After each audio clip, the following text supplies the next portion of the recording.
dafa lool sax si suñu profession bi. ndax boo defee ñaari at ñetti at jëm télévision bi lu wuutoon nga fi nangam kërti man xam naa li may wax parce que ci njëlbéen nga dans les années 90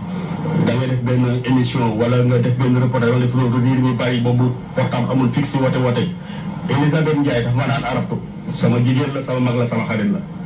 foofa na sekk ma ne ko mu ne nangam mais encadrement boobu ñu amoon ak ñooñu nga xam ne doon nañu jàppale bi ñu ñëwee ci biir métier bi ñooñu tey ñi fi des war nañ leen mën a dem seeti ndax génération bi muy ci wàllu ñu yëngu ci tas xibaar ak ñu def politique il faut que ñoom ay repères il faut woyof nekk ci ñoom gu toll ni ñi nga xam ne tey xool nañ leen ci wàllu politique ñu doon ay royukaay ñu dem di jéem a xam ñoom lan mooy seen jaar-jaar te loolu dafa commencé tumuraanke ci réew mi jeune génération bi warul pressé wu rek pour déposer mag ñi parce que xale dina taxaw du gis loo xam ne mag fa mu toog koy gis mag moom du yàlla waaye yàgg na ak yàlla kon dañ leen war a warmaal ba tax na li may duggee si livre bi rek xam naa ne loolu ñor la. waaw avant sa livre bi ba Sénégal yi ba tey la nam ci petit écran bi koo wax mu ne Ablaye Fofana Seck kenn gisatu ko lan la lu. waaw mais xam nga loolu mooy li ma waxoon sànq ci nasaraan rek laay waxaat xam nga bi ma defee télévision maanaam mu toll ci 2 décennies après dama toog xalaat ma ne soo nekkee sa ay rak ñooy nekk say jarbaat ñooñu sax xëy na fekkee nga seen génte bu ma tudd tur kon baax na bu ñu demee ba ñu fekk si la ci li ngay def nga jël tuuti dalum xel ak teewu bakkan dellu ginnaaw tuuti daal ne ñi kat seen jamono si na war naa leen mën a taxaw war naa leen mën a jàppale comme ni ñu ma doon encadré démb mais nekk ak ñoom di xëccoog ñoom yenn mbir yi di defandoog ñoom yenn mbir yi bu yàggee wax dëgg yàlla xam nga course bu nekk boo ñëwee rek nga bokk ci baag gi nekk mool te course bi am na ay naaru góor am na ay fotaanke moo tax boobu moment bi ma ne man bàyyi naa def télévision boobu Babacar Diagne mooy directeur général RTS ma ne comme man conseiller chargé de mission là maa ngi nekk ci loolu wuti lu yokk kër gi ndax gars yi dañu ma daan gis nii ci plateau yi rek ak télévision bi may wax nii journal émission nangam mais rôle bi nga xam ne moom laa doon gën a joué RTS te gënoon bëgg rôle boobu mooy làqu di indi lu jëriñ kër gi loolu nag nga bëgg ma nga bañ ma yàlla def na ko kenn mënatu ko dindi kër ga moom daal nga xam ne man lépp agent RTS nga ba léegi. waaw lépp nag wax dëgg yàlla su ma tudd wala su ma xamee RTS moo tax sama yéene si RTS foo ko natt weesu na ko waxtu xëyee wax guddi gu nekk lépp loo xam ne war naa mën a jëmale kanam kër ga ci lay xalaat ci lay jëf ci lay nekk parce que loolu mooy njukkal li ma amee kër gi au delà nag de la RTS tey nga xam ne ñun biñ koy démarrer suñu carrière moom rek moo fi nekkoon kër yëpp yéene boobu rek laa am ci ñoom ndax mbir yi dafay gën a yomb gën a rafet gën a taaru ndax xam ne kenn mootul imposer kenn dara boo toogee tey di seetaan sa télévision bu la RTS neexul nga dem wala bu la fi neexul nga dem TFM bu la neexul seen TV 2S donc mbir yi noonu la gis nga garab ci kaw lay fekkante kon affaire bi la gën a yaatu RTS yàlla gën ko naatal muy kër bu fi nekk rek muy kër boo xam ne day yëngu ci taataan xibaar ak di ko joxe barke boo wàcc bu toll noonu parce que ñun ñëpp nag ay doomu réew mi te ñoo bokk réew mi. voilà Ablaye Fofana Seck nag ñu waxtaan maintenant si livre bi nga xam ni moom nga bind tuddee ko Jeux et les autres regards sur le Sénégal édition Harmattan Sénégal alors préface bi professeur Alioune Badara Diané la postface bi docteur Abdourahmane Kane lan moo waral nga am xalaat bind livre bu mel nii ci Sénégal. waaw xam nga li tax ma xalaat ko wax dëgg yàlla lu ma itteel la lu ma ñor la man depuis ma nekk lycée maa nekk si ca Thiès ñoo fa nekk looloon ñu jamono teg man maa ngi tudd si livre bi ñenn ñi sax fekke sëriñ dañu ma mais saa waay livre bi yeex naa génn de parce que ñun yaakaaroon nañ ni livre bi dina gën a sax teel a génn man ne lu jot yomb parce que liggéey boo koy fa si da nga def liggéey bu rafet parce que tey livre bi ku bëgg a xam histoire politique Sénégal la ca xewoon ca jamono yi Blaise Lamine Ngalandou Senghor Dia Cheikh Anta ba ci génération bi waroon Abdou Diouf muy Habib Thiam muy Djibo Leyti Ka muy Jean Collin ba ci actuelle génération bi nga xam ne ay ñoom Ousmane Sonko ak ñoom Khalifa Babacar Sall boo ci demee di nga revisiter histoire politique bu Sénégal. absolument te yéen rek ci politique ndax dafa am séquence boo xam ne politique la am séquence boo xam ne sport la gis nga ko gisee. muy Kéba Mbaye muy Lamine Diack muy Alassane Ndiaye Alou muy Abdoulaye Diaw muy Fatma Samoura muy El Hadj Diouf Bokandé monde de la culture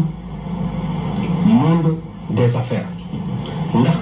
ñun suñu wàll bopp yi doon identité wu Sénégal mooy waxante lu baax defante lu baax ci kaw dëgg nag ndax man képp ku ma xam ne fu ma dëgg fekk fa la may bàyyi xëy na sax loolu tardel na carrière parce que man je peux être un homme de compromis mais dama nekk homme de compromission lépp loo xam ne dëgguwul ak ni ma yare ak suñu borom ni ma moo ñaale kenn mënu ma koo def loo ba tax na wax dëgg yàlla waxtu may tëdd rek ñaan naa yàlla bañ am cas de conscience xam nga le soir nga tëdd si salal xalaat gendarme bi nekk sa conscience mais di la travailler nga xam ne acte boo xam ne def nga ko te waroo koon def loolu falaa ko leer àddina jaru ko parce que àddina du kër dañ fi jaar rek jàll ñi ñuy waxtaanee tey ay Blaise ay Lamine ay Mamadou Dia ñooñu tey làqu nañ ba ci xoolal démb ak bërki démb la xew sama mag ju baax de du lu jëm dëbb na général ñaa démb Idrissa Diallo noonu fi ñu jógee fi ñu jëm yàlla nañu xippee Firdawsi yàlla leen gënal donc da ngay xam ne àdduna jaar-jaar bu gàtt la li nga fi def na diir bi ngay xamee ne nekk na ci kaw suuf war ngaa jàpp ne foo wéeru ak koo ragal ak koo yaakaar ku dul suñu borom rek nax nga sa bopp parce que ñu ñëpp ay croyants lañ donc ci kaw waxante lu baax fàttali lu baax li xam ne awoon na ci réew mi mais loolu war nañ koo mën a def ci kaw nag dëgg parce que suñu borom dëgg la bëgg. alors bu amee critique bu ñu mën a def sa livre bi nag mooy bu ñu lire portrait yi nga doon dressé ci Diamara Dareko Lamine Gueye ba ci Senghor ñëw si ba si Macky Sall ak Ousmane Sonko on a l'impression que yow da nga bëgg satisfaire ñëpp bëgguloo kenn mer amul benn critique booy def parce que nit aussi dafay am défaut am aussi qualité mais défaut yi moom souligné woo ko benn yoon si sa livre. waaw xam nga tey booy fàttali li xewoon démb ñooñu tey am nañ ay qualité am nañ ay défaut mais kenn ku ci nekk rek bëgg-bëgg bi nga am ci réew mi ak yéene bi nga am ci réew mi ak pastef bi nga am ci réew mi képp koo xam ne nekk na ci réew mi te par parloo war na ko nangoo xam nga booy xool conflit ci wàllu politique maanaam différent maanaam ñagas-ñagas boo xam ne am na ci ñaari nit muy Senghor ak Mamadou Dia conflit bu toll noonu dootul gaaw amaat Sénégal ñaan na yàlla mu bañ a amaat mais ñooñu ñu ko seq ñëpp ñoom ñu gëstu wax ak ñële wax ak ñii yàgg ci gëstu parce que kii ñu tuddee ak ki ma jur ay acteur lañu woon ay góor rek lañu woon parce que Mamadou Dia Ibrahima Sarr Valdiodio Ndiaye Joseph Mbaye Alioune Tall ñooñu nga xam ne ànd nañ ak Mamadou Dia ci bi tolof bi ñëwee mu dal seen kaw mais ak ñi nga xam ne tey nekkoon nañ ci kawu Senghor ndax wax naa ni bu ñuy wootee ñi nga xam ne tey muy motion de censure mais ñi njëkk a jàpp ñan la Abdoulaye Fofana man bi ñu ma tuddee Ousmane Ngom député maire Thiès mais Moustapha Cissé bu Louga ak Maguette Lo xam nga Maguette Lo joué na rôle bu historique ci biir conflit bi ndax xam nga rajo Sénégal bu fi njëkkee jàllale discours Senghor dañ ko bloqué après moom discours Mamadou Dia ñu bloqué ko rajo bi nekk xëccoo ci ñaari cas yoo xam ne importance su rajo. oui déggoo mais Maguette Lo ci xelam moo ne mais message yu Senghor bii ngeen di xëccoo rajo bi mais bàyyi leen ma dem centre émetteur ba nekk Rufisque ñu ma jàllale ko fa la ko jàllale kon nga xam ne xel am na loo xam daf koy nangu ci biir conflit boobu nee naa ñaari fan Doudou Thiam nekk na ko commissaire à l'intérieur bi nga xamee ne dogal bi wàcc na ñu arrêté Mamadou Dia mais ñaari fan yooyu bu mu weesoo bi muy dem foofu nekk commissaire à l'intérieur Habib Thiam moo ko déclaré ka demoon Abdoulaye Fofana moo ko wutu donc ñooñu nga xam ne tey différent amoon na seen diggante wax dëgg yàlla ay góor lañ ñu nga xam ne fala kuli alin kenn ku ne bëgguñu réew mi Tchad yegsi na qui a eu tort qui a raison l'histoire le jugera. waaye kon def nañu rétablir la vérité. oui est-ce que Dia Daro dafa def coup d'état wala deful coup d'état. xam nga coup d'état Senghor moom tranché na débat bi nee na entre un coup d'état un coup de force où se situe la différence. Dia moo yoon pouvoir yëpp dëgg réew mi nag donc li xew bi nga xamee ne xew na force de défense et de sécurité yi nga xam ne yóbbu nañ assemblée nationale pour une motion de censure dañ ko fi voté bi ñu defee allégeance à Senghor après ñu arrêté ko dama jàpp ne avec le recul parce que dans le camp de Mamadou Dia am na ci ko xam ne particulièrement dafa nekkoon membre de ma famille muy Ibrahima Sarr nekkoon cheminot parce que moo déclenché woon grève cheminot yi en 1947 ànd ak góor ñoo xam ne comme ay ñoom ay Nina Fall ay ñoom Ousmane Ngom à l'époque mon père waajur bi ma jur ñu ngi woon chemin de fer ak ñoom góor ñooñu Senghor bu mu bëggee am doole dëgg wax dëgg yàlla ci ñooñu la appuyé wu ndax nee naa la boo gisee ci politique ñaar ànd ba ci am ñu tàqali ko ca jamonoy François Carpot nga xam ne doomu Ndar la ba ci Ngalandu ba ci Blaise Diagne Galaay Mbaye Diagne la tudd nasaraan yi ñoo ko tuddee Blaise mu am ñaanu sëriñ bu mag bi Sëriñ Tuba ndeyam am ñaanu sëriñ bu mag bi ba ci Lamine ba ci Senghor recomposition décomposition booy xool rek benn séquence portrait Djibo Ka mi ngi ci biir xam nga booy xool Djibo Ka li mu def en 2000 xam nga yéen analyse politique de ci yooyu parce que benn moment nee na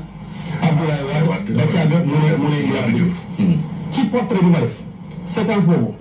indi mu ko parce que séquence boobu ñëpp xam nañ ko mais ku xam histoire dëgg xam ne Djibo Ka li mu def lu dul sax calcul politique wala lu muy dàq ci lu am ci loolu ndax boobu bi mu gisanteeg Abdou Diouf am na proposition bi ñu defaloon na ko mais sentimentalement boo xam ne li ko léegi Abdou Diouf Djibo Ka bu defee loolu rek xel dafay nangu.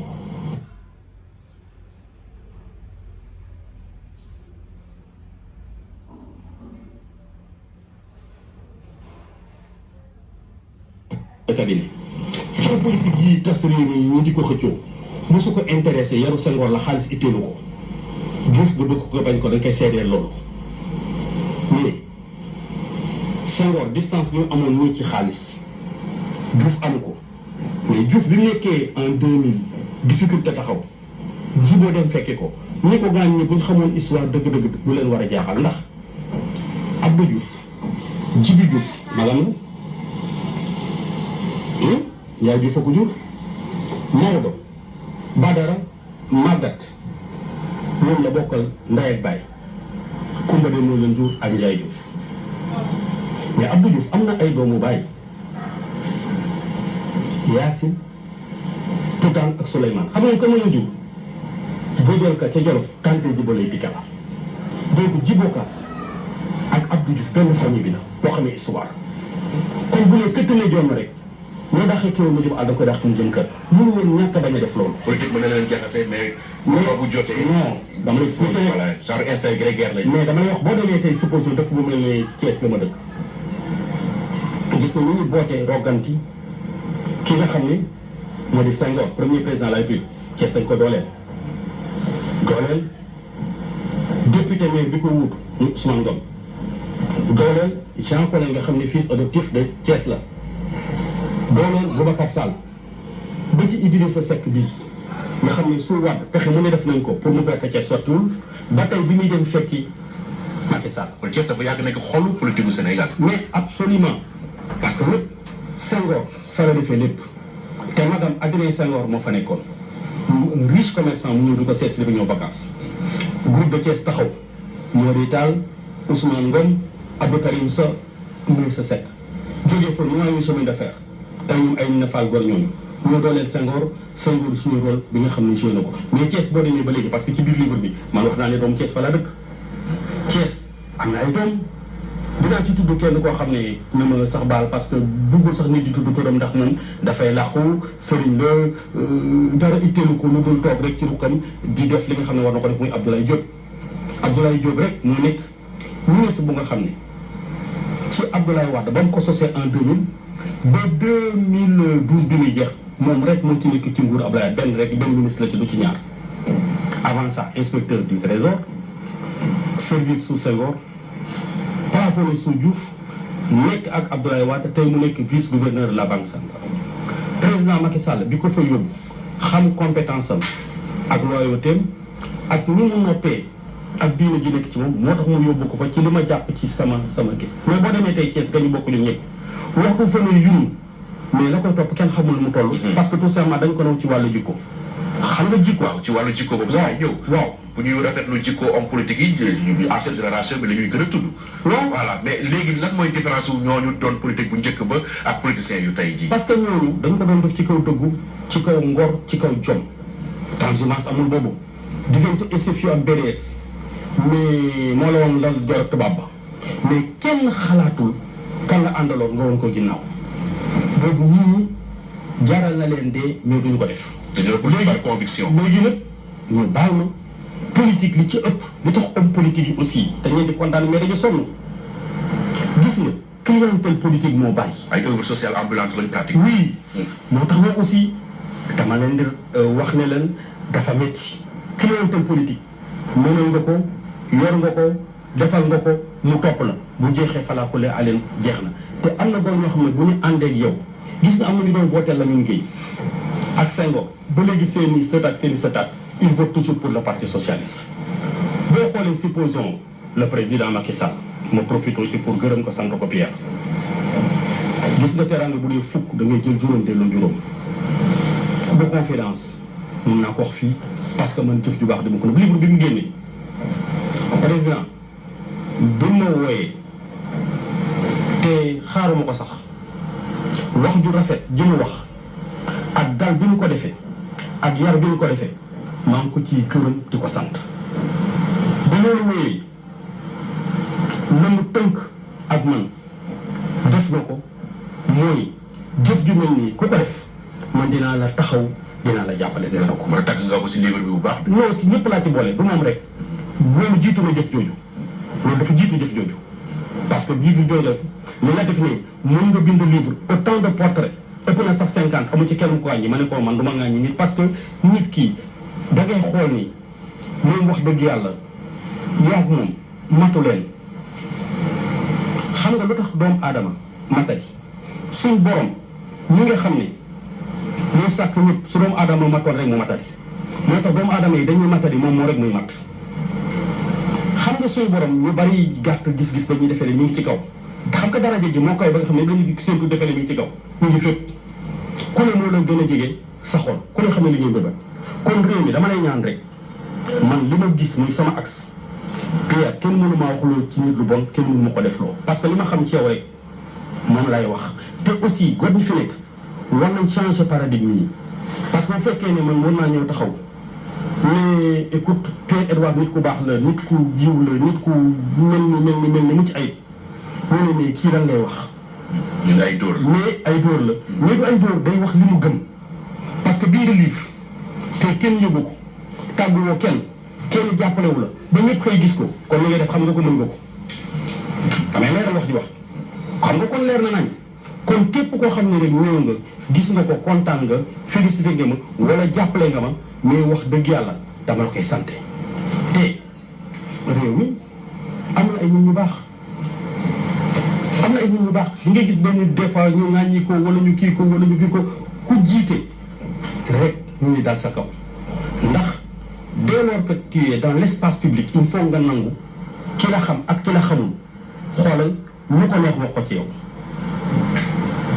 waaw xam nga ci livre bi dañ si cité ay éminentes personnalités yoo xam ni dañoo briller le drapeau Sénégal ci àdduna bi yëpp ay hauts fonctionnaires Amadou Mahtar Mbow fële ca UNESCO ak ñeneen mën nañ cité tamit Jacques Diouf ca FAO ak ñeneen ak ñeneen mais tey Sénégal ñu am problème sax ngir mën a jiite benn institution wala benn instance bu lu mag ci àdduna bi yëpp est-ce que tey Sénégal nekkuñu di perdre de notre li ma la wax exception sénégalaise bi ñu doon wax est-ce que nekkuñu di ko perdre ci jamono xam nga mooy li ma la dox rek cérémonie dédicace bi mon grand frère Latif Yete le monde universitaire professeur Serigne Diop maa ngi koy gërëm di ko sant Alioune Badara Diané il y avait plus d'une quinzaine d'universitaires mais man li nga xam ne moom laay wax mooy li Mamati waxoon rek ci cérémonie dédicace Mamati dafa ne foofa na sekk man xam naa ko yàgg na bi muy démarrer basket moom moo daan encadré di ma taxaw di ma jàppale. donc suñu demee plus de 30 ans jëm 40 ans mu bind livre dugal ma ci dama koy sant mais man su ma bëggee basket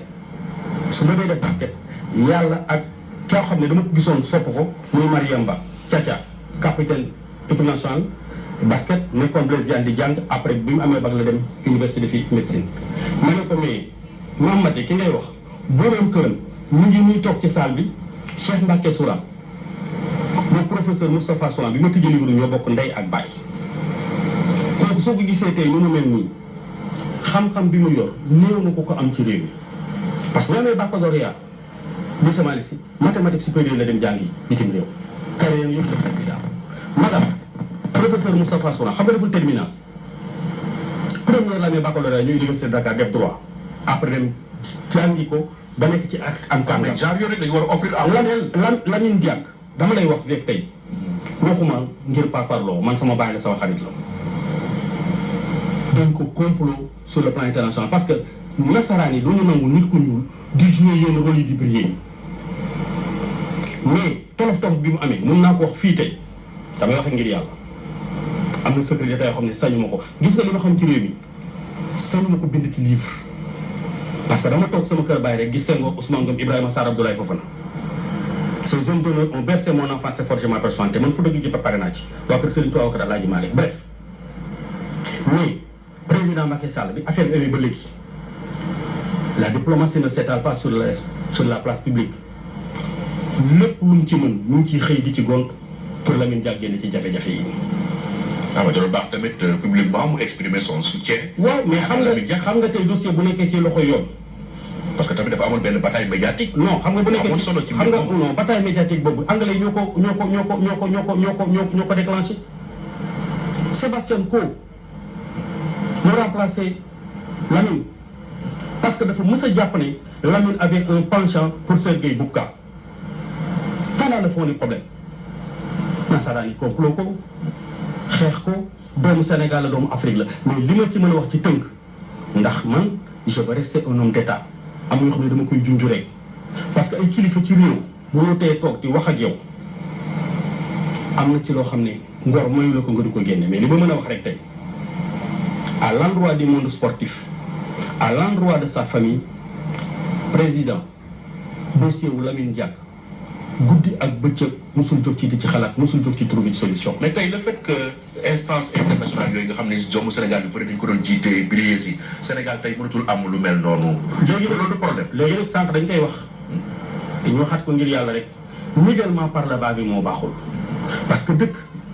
su fekkee ne juróom doom bu mel ne Senghor Cheikh Anta Diop Mamadou Dia Abdou Diouf Abdoulaye Wade Ousmane Tanor Dieng Djibo Leyti Ka je peux citer énormément de noms mais dëkk boobu jur ku mel ne sànq wax nga ko Amadou Mahtar Mbow yal na yàlla yokk fanam dolli ko wér mais réew moomu tey ñun ci suñu wàllu bopp war ñu nangu ñu niveler ko par le bas parce que wax naa la ci métier bi ñu def muy métier journaliste ñii dañuy bëgg a nekk journaliste ndax gisoon nañ Martin Faye mu neex leen wala Mame Less Camara neex leen wala Diadji Touré neex leen wala Mamadou Abdoulaye Fofana neex leen wala Amadou Mbaye Loum neex leen wala Babacar Diagne neex leen ah wala Racine Tara neex leen da ngay ku nekk rek am nga koo xam ne gis nga koo xam ne tey gis nga ko mu nekk modèle si yow nga ne dama bëgg a nekk journaliste. yaa ngi dégg li may wax nga dem ba ci biir jéem ko nuur sur le plan politique damay xam Abdoulaye bi mu créé 74 PDS nekk mbër tigi ànd ak ñoom Fara Ndiaye mais bu ñëwee assemblée nationale ak sama mag Serigne Diop brillant constitutionnaliste professeur agrégé de droit mais boobu débat yi da doon nekk débat yu épique maa ngi fàttaliku Serigne ci xadar bi taxaw na assemblée nationale le Djibo qui est le plus antidémocratique du gouvernement du président Diouf après Djibo riposté xam nga Djibo talent oratoire bi yàlla bi mu ko mooy foo ko natt weesu na ko te ci génération ñaar ñi ci gën a nekk ponkal ci talent oratoire moom la ak Abdourahim Agne maa ngi koy nuyu sama mag ju baax ñoom amatul parce que député yi ñoom dañ naan maay bàyyi faalu président. waaw mais non dañu xam nga nit mooy li ma wax ci journaliste bi rek sànq bi ma la wax ne la man dañ ñëw ci école libéré bi dafay conférence mais bu ñu wax kaa jàngale ma ne man sañu ko man damay jàng rek ba keroog yàlla di ma fi jëlee. parce que nga partager sa expérience ak la jeune génération. waaw mën nga ñëw def conférence de lii ak lii ak lii dama koy def lu bari mais toog ne da ngay jàngal ay élèves wala da ngay jàngal étudiant man li ma gëm dès lors que nous sommes tous des ignorants nous n'ignorons pas les mêmes choses dama koy waxtaan souvent ak sama mag sama xarit Mame Less Camara nit ki su fekkee ni bëgg nga nekk un intellectuel profond et fécond bul jóg mukk ci gëstu xoolal Souleymane Bachir Diagne tudd naa ko ci livre bi ne bokk na ci intellectuel yi ma gën a fasciné xam nga li mu réunir yàlla rek moo ko mën am baccalauréat accès am agrégation en philo xoolal logique mathématique